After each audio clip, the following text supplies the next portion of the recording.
Et nous enchaînons à présent avec Marché à thème dans le dernier quart d'heure de Smart Bourse où nous décortiquons ensemble une thématique d'investissement. Et en l'occurrence, nous allons nous intéresser au cas de Total Énergie qui, malgré les pressions de plusieurs ONG ou responsables politiques, maintient ses activités en Russie après avoir tout de même annoncé qu'il ne réaliserait pas de nouveaux investissements. Frédéric Villot, le fondateur de Mediatico, est avec nous en plateau pour en parler. Bonsoir Frédéric Villot. Bonsoir Nicolas Pagnès, bonsoir à tous. Alors vous, dans votre édito cette semaine, vous avez pris position pour un désinvestissement, voire même un boycott de Total Énergie, Frédéric Villot. Oui, c'est ça, parce que Mediatico, c'est un média en ligne dédié à l'économie à impact, mais à impact positif. Et quand on regarde ce que fait Total Énergie en ce moment, ça ne nous va pas du tout. Effectivement, Patrick Pouyanné a dit qu'il n'allait plus investir en Russie. Ça veut quand même dire en creux qu'il va rester en Russie. Donc ça, c'est un élément très important dans la sincérité de la parole du PDG de Total Énergie. Et puis, c'est vrai que Total, ça fait 30 ans qu'ils sont dans le pays. Ils ont investi plusieurs dizaines de milliards d'euros d'investissement et ils vont pouvoir continuer à travailler en Russie sans se poser beaucoup de questions, malgré la pression, vous l'avez dit, du ministre de l'économie, Bruno Le Maire, qui a quand même convoqué Patrick Pouyanné en invoquant l'éthique des entreprises françaises en temps de guerre. Mais lui, Pouyanné, il dit qu'il n'a pas l'impression ni d'avoir été convoqué, ni d'avoir subi une pression politique. Malgré la pression des ONG, donc c'est les Amis de la Terre, c'est Greenpeace, qui sont prêts à aller en justice pour forcer Total Énergie à quitter la Russie. Et puis malgré le fait que Poutine, quand même, en ce moment, il bombarde les hôpitaux, les cliniques, les écoles, les maternités. Il envoie des bombes à sous-munitions sur les civils. C'est juste pas possible. En fait, Poutine, c'est aujourd'hui un criminel de guerre. Il est passible du tribunal pénal international. Et Total Énergie, en fait, aujourd'hui, est complice de la politique de Poutine. Donc selon vous, Frédéric Villot, il faudrait que Total Énergie quitte complètement la Russie. Oui, parce qu'en fait, si on regarde la chronologie des faits, Poutine envahit l'Ukraine le 24 février, en 3 jours. En 3 jours, le Britannique BP, lui, il décide de vendre ses 20% dans le pétrolier Rosneft. Il quitte le conseil d'administration de Rosneft, il se prive du même coup de 30% de ses approvisionnements, c'est à peu près le même montant en approvisionnement en gaz chez Total Énergie, donc il n'y a pas de raison que BP puisse le faire et pas Total Énergie, même si c'est coûteux.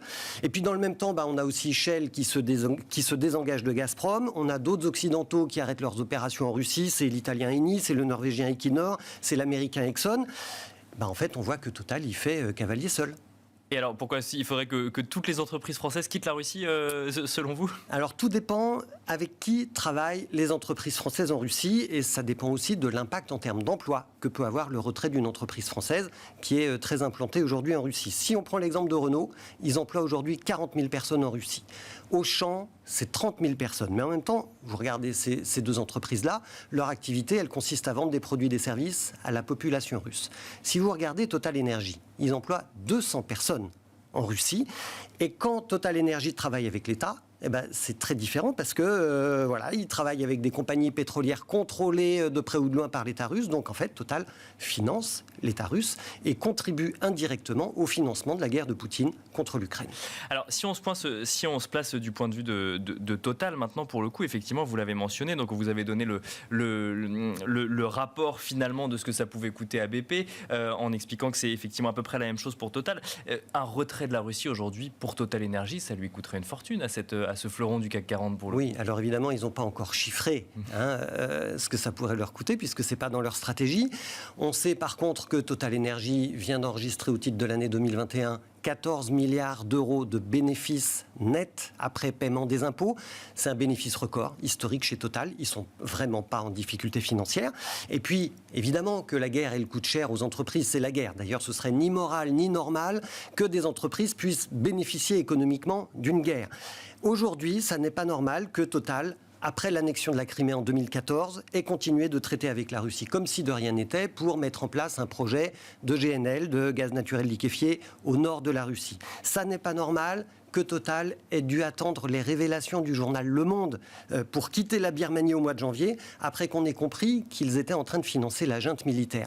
Ça n'est pas normal non plus qu'on ait appris l'année dernière que Total était conscient depuis les années 70, depuis 50 ans, des effets catastrophiques de leurs activités économiques, de l'extraction d'hydrocarbures sur le réchauffement climatique. Ça fait 50 ans qu'ils sont au courant.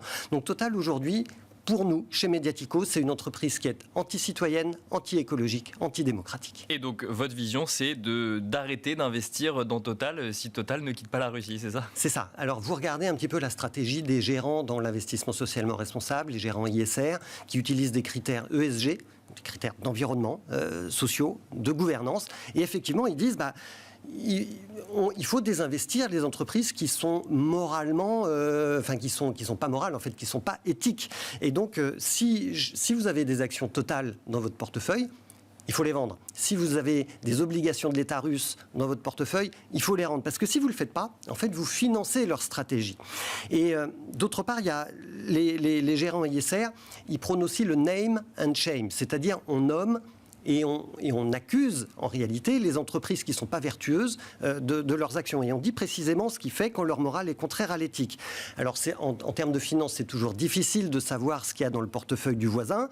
Donc la première chose dont on a besoin, c'est beaucoup plus de transparence dans la finance en général, pour mieux savoir qui détient quoi. Donc au-delà Total, là, pour le coup. Alors au-delà Total, là je parle effectivement des investisseurs, des institutionnels. Total Énergie, pardon, d'ailleurs.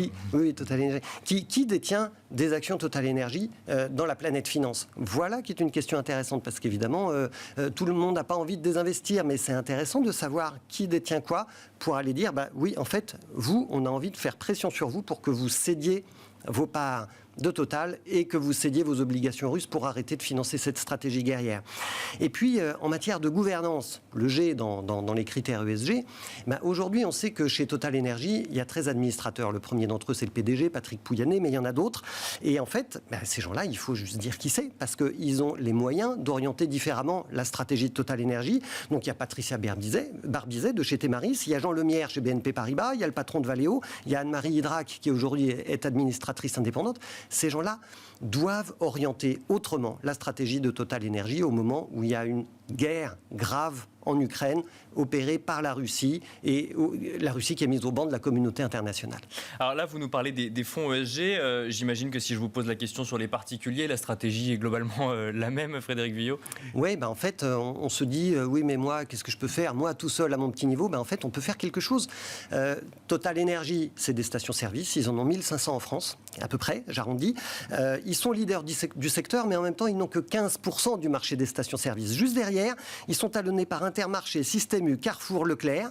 Donc oui, quand on a besoin d'aller faire un plein à la station essence, on peut aller ailleurs que chez Total Énergie, on peut boycotter Total Énergie, parce qu'en fait, on a notre carte bleue comme pouvoir de vote. Les citoyens consommateurs peuvent réagir et peuvent signifier à Total Énergie qu'eux non plus ne sont pas d'accord avec la stratégie du groupe. Alors, il nous reste encore un petit peu de temps. Une question qu'on peut se poser sur une entreprise comme Total, qu'on ne se poserait pas forcément sur d'autres entreprises, c'est, là pour le coup, on parle d'énergie au moment où il y a des chocs d'offres d'énergie. Est-ce que c'est... Alors oui, effectivement, ils sont en Russie, mais les défenseurs de Total Énergie pourraient dire, mais on a besoin d'énergie au moment où justement la Russie pourrait nous en envoyer de moins en moins. Oui, tout à fait. Alors de toute façon, la Russie risque de tout couper. Parce qu'on est dans une guerre d'escalade, à la fois diplomatique, géostratégique, énergétique. Donc de toute façon, le risque, il existe. On a cette petite chance en France d'avoir le nucléaire pour compenser les approvisionnements énergétiques si jamais on est coupé des approvisionnements russes. Je dis petite chance parce que le nucléaire, c'est pas non plus la panacée en matière de développement durable. Pour effectivement le fondateur de Mediatico, oui, énergie effectivement. propre à long terme. Mais enfin, voilà, oui, on peut toujours dire qu'on peut continuer de travailler avec Total Énergie. Nous, chez Mediatico, c'est pas ce qu'on pense. C'est pas ce que vous pensez, même au niveau européen, parce qu'effectivement, le nucléaire, on l'a en France, mais on l'a pas dans tous les pays européens. Non, mais voilà, peut-être qu'il faut inventer des mécanismes de solidarité européenne. C'est un petit peu tard, on est dans l'urgence. Mais en réalité, ça veut dire que ça fait 30 ans qu'il aurait fallu construire une Europe un petit peu différente pour amorcer, pour anticiper des crises comme celle-ci. Faisons-le maintenant, n'attendons pas. Et alors, justement, il nous reste encore un petit peu de temps, Frédéric Vuillot. Au-delà de Total, donc vous avez effectivement mentionné Total et notamment ces fonds ESG. On est face à un choc d'offres énergétiques aujourd'hui, des questionnements autour d'autonomie énergétique sur le continent européen qui viennent automatiquement accélérer des questionnements sur les énergies renouvelables, sur des énergies renouvelables qu'on pourrait avoir sur le sol européen, qui permettraient d'être moins dépendant d'un partenaire russe ou d'un partenaire chinois ou américain, puisque c'est un peu la question qu'on se pose aujourd'hui. Comment est-ce que vous regardez ça, vous, chez Mediatico? Forcément positivement, j'imagine. Oui, positivement, mais alors pas non plus naïvement. C'est-à-dire qu'évidemment, ce sont les énergies de l'avenir et on sait très bien qu'on n'est pas encore au point, on n'est pas prêt. La biomasse, l'énergie marine, toutes les énergies alternatives, aujourd'hui, sont pas suffisamment productives.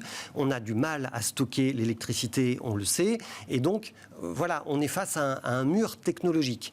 Donc, il nous faut le temps de la transition pour progresser en matière de recherche-développement sur ces énergies nouvelles.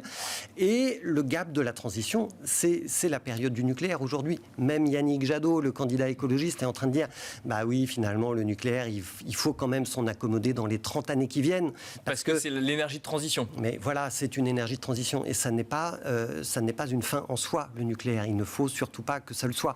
Parce que le combustible est enterré sous terre, parce qu'il pollue, parce que l'uranium, il faut aller l'extraire au Niger, parce que c'est très compliqué le nucléaire. On croit qu'on est totalement indépendant grâce au nucléaire. C'est quand même pas du tout le cas.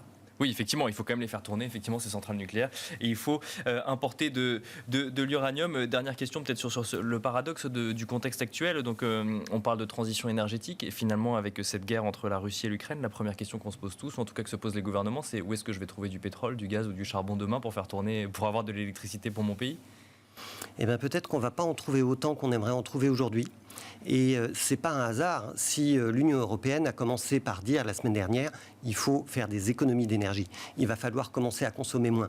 Et vous voyez, moi je ne suis pas spécialement un adepte de la décroissance qui fait peur dans nos usages du quotidien. Mais en réalité, ça y est. On y est là, on se dit comment est-ce que je réduis ma consommation? Comment est-ce que j'économise de l'énergie? Comment est-ce que je fais pour que la baisse de l'approvisionnement énergétique russe ne me fasse pas aussi mal qu'il le pourrait, parce qu'en réalité, on n'a peut-être pas tout à fait le choix. Merci beaucoup Frédéric Vuillot. Je rappelle que vous êtes le fondateur de Mediatico, donc sur votre prise de position vis-à-vis de la position, enfin vis-à-vis du fait que Total Energy ne soit toujours pas retiré de Russie. Merci à vous également de nous avoir suivis, d'avoir suivi Smart Bourse qui vous accompagne tous les jours à 12h30. Donc évidemment une demi-heure pour suivre les actualités de la séance boursière à la mi-journée et 1 heure le soir, la grande édition pour décrypter les tendances de marché en direct, donc sur Bismart tous les jours, et je vous dis à demain.